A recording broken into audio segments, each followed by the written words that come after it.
xam nga lu tax mu jafe ndax la rumeur moo yéeme daal. La rumeur parfois fait tumeur. C'est-à-dire que rumeur bi da nga dem ba nga xam ne défaut waaye setal la day jafe y a toujours des sceptiques et loolu image Sonko aussi mën na si souffrir. Bon la thèse du complot man aujourd'hui bëgg naa ñu wax ma juridiquement nan la ñu mën a démontrer le complot yi ñu fi jot a wax. te mu leer ci bopp nit ñi muy Mamadou Dia il a fallu enterrer les morts il a fallu beaucoup de temps pour que ay témoignages ñëw sur la place principale. qu'on nous dise que il y avait un complot. donc man li ma gis mooy dans li ne këtt ne jonn mooy xale bu am ñaar fukki at moo porté plainte benn kilifa. pour viol répétitif. léegi su boobaa nañ bàyyi justice mu def liggéeyam.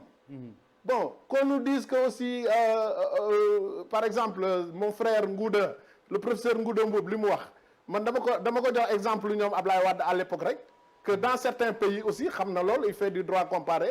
am na dëkk yoo xam ne ñoom ay procédure de levée de l'immunité parlementaire du seen problème.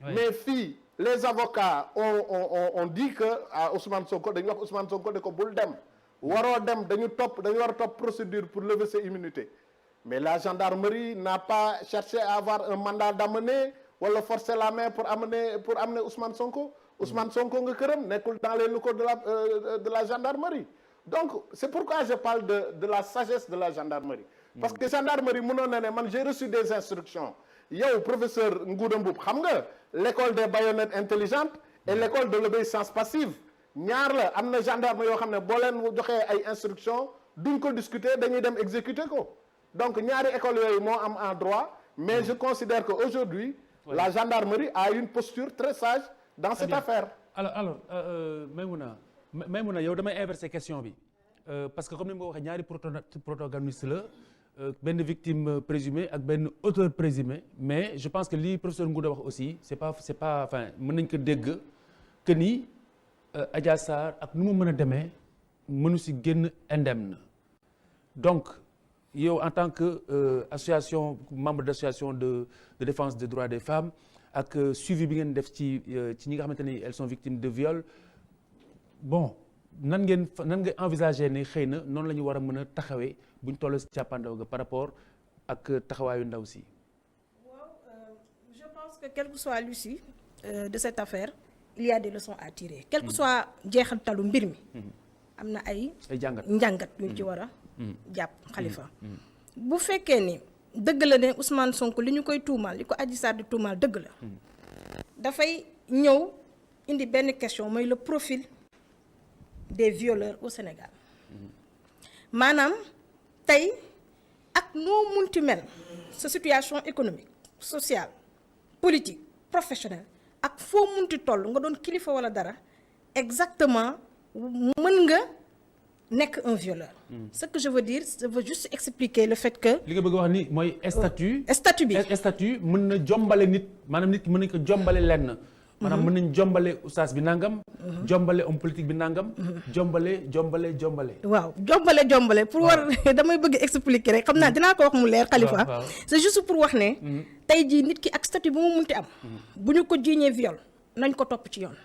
parce que des fois nit am statut boo xam ne bu mag la ñu jiiñ ko viol ñu ne defu ko alors que moom moo ko def. donc on peut être présumé violeur. ci quel que soit ce statut boobu munti nekk. bu boobaa benn leçon lañ ciy tirer mooy que ne ce que Adja Sarr a fait c'est un acte de courage bu boobaa. Pourquoi? Parce que malgré le statut de Ousmane Sonko malgré qu'il est avéré que viol répétitif yi am na malgré que peur am na ci biir non dama hypothèse laay joxe d'accord ok excuse-moi voilà hypothèse laa nekk di joxe très bien donc malgré toutes ces questions ô combien importantes ci wàllu mbir mi elle a brisé le silence maanaam taxaw na ne xooluma ne kilifa la dinaa dem dénoncer ko donc loolu lu am solo la deuxièmement bu fekkee ne tey nag dañu wax ne Adji Sarr li mu tuumaal Ousmane Sonko du dëgg bu boobaa damay ñëwaat encore di wax ne reste encore une victime ça veut dire que ba tey suñu réew mi ñu toll Khalifa la femme est considérée comme étant un outil, un objet boo xam ne elle est à la merci des politiques et de toutes les forces yoo xam ne mën nañ ko utiliser pour seen ay fins personnelles. bu boobaa la leçon mooy que ne tey jii war nañu gën a yokk plaidoyer gën a yokk sensibilisation pour wane ne exactement en aucun cas si les politiques veulent régler leurs problèmes ils n'ont qu'à régler leurs problèmes mais en aucun cas jigéen mënuñu ko jël comme objet.